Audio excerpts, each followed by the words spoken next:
Welcome to Comic Shop News. I'm Dan, and today we are going to discuss the movie Summer of '84.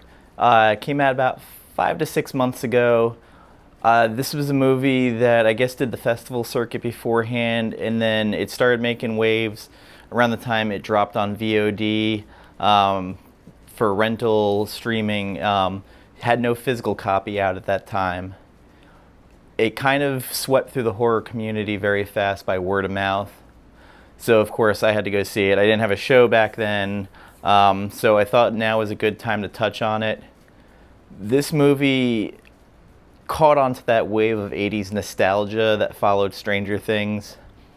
It's a weird hybrid of Stranger Things, a little bit of Goonies, a lot of Disturbia, the Shia LaBeouf movie a couple years ago, which actually wasn't that bad. So the movie itself focuses on the protagonist, Davey. He and his friends, and this is where the bit of nostalgia got me, because they're really where they live. They're just going out playing Manhunt. They all have these really crappy G.I. Joe walkie-talkies, which play a huge part in this movie going forward. As they're playing and learning about the characters, all his friends, and how life is to them, keep seeing these news reports about kids disappearing. And Davey, he starts getting this weird inkling after observing his neighbor across the street, who is a cop, Mr. Mackey, which is funny now that the name is kind of like the guy from South Park. Anyway, the guy is kind of, you would never suspect him because he's a cop. By all rights and purposes, he lives alone. He's kind of to himself, but always has the neighborhood kids. If they're around, he gives them ice pops and stuff. They show that early. He gets this weird fascination with him that maybe it's him. And from there, him and his friends start spying on him. They're placing walkie-talkies everywhere. And Davey gets a little bit obsessed. While this is going on, he also Davey peeps on his neighbor. Her name is Nikki. And he's infatuated with her, watches her change in the window. Davey has a little bit of the creep factor in him, too. There's a night where he talks to her. And it's kind of charming in its own little way as they discuss life. As this is going on, Davey's obsession with Mackey continues to the point where his friends get a little weary of continuing with it. One of the nights they're playing Manhunt, they're setting up the G.I. Joe radios over by the windows in Mackey's house, and as Davey's running by, Mackey's in the window. And a lot of the movie, its pacing is slow, and it's slow on purpose to build the tension. And there's interactions between Davey and Mackey that will make your skin crawl, where Mackey says things and trying to be nice, but at the same time you can see kind of like this weird creep glint in him. Like one time he shows up at the house talking to Davey, and Davey's grounded, and Mackey's like, "Can I come in the house? If you want, I can get you ungrounded." And Davey's just completely creeped out.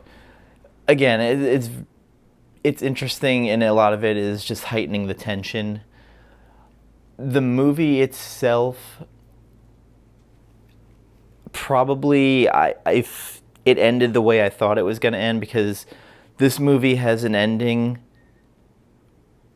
at first where you're like, okay, this cleaned up really tidy. It's almost like a Scooby-Doo episode, the way it ended, or you thought it ended. But as the night progresses, you're like, okay, the movie didn't end, it's still going on. There is a scene in here where Mackey is the villain, has this insane conversation with Davey that sets the tone for the entire movie.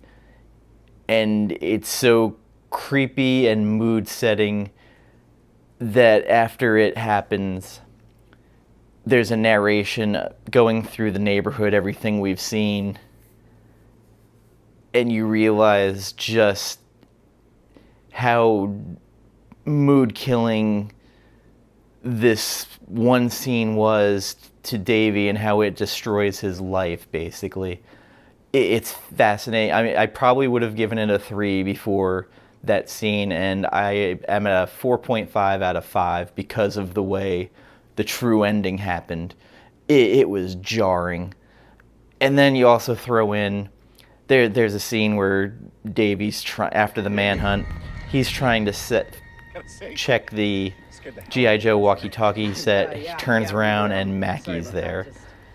And he's trying to talk his way out of like what's going on. And Mackey's like, "Oh, I owe you for paper delivery." He's like, "Yeah, you do." And they're walking by, and he sees he's got this hole dug in his yard. I definitely recommend, if nothing else, a rent of this. If you have Shudder, it is on there currently. And just turn this off. Go watch it now. It is a fantastic movie.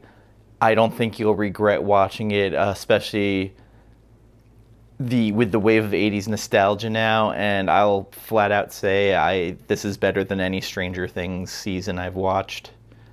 The characters, by the time it ends, you kind of endear yourself to them, almost like you did in the newest It movie. The acting, especially a lot of these kids, you don't know them. The guy Mackey, I don't recognize from anything else. There's pretty strong performances. There's also some cheese. The score in the movie I find good enough. It's very synthy. I forget, you can find the soundtrack on there. I forget who did a lot of the score. But I definitely recommend picking this up. I believe physical copies also have now, they're out there to order. I hope that more people watch this. This should be watched. It deserves to be watched. And sometimes great movies don't get released in theaters, and this is definitely one of them. And for the horror genre to get a movie like this to come out that hit VOD and just word of mouth spread like wildfire, that everybody went and started watching it, renting it. The reviews, I mean, I think every big horror YouTube channel was doing reviews of it. And I hit a slow time this week that I could catch up and do this, so I am there. And as I said earlier, 4.5 out of 5.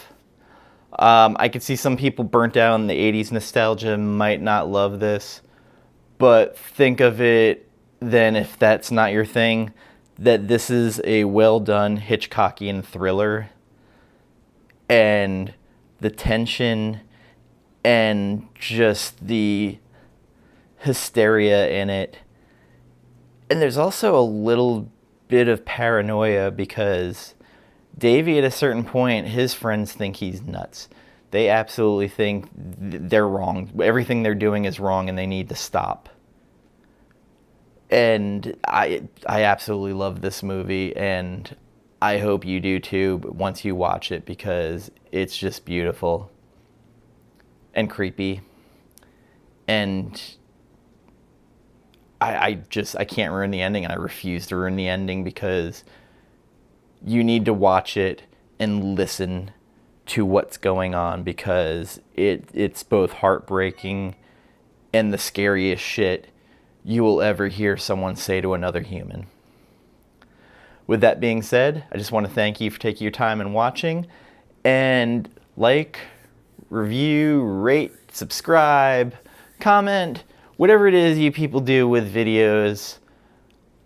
I appreciate any and all that you can do to help my channel grow.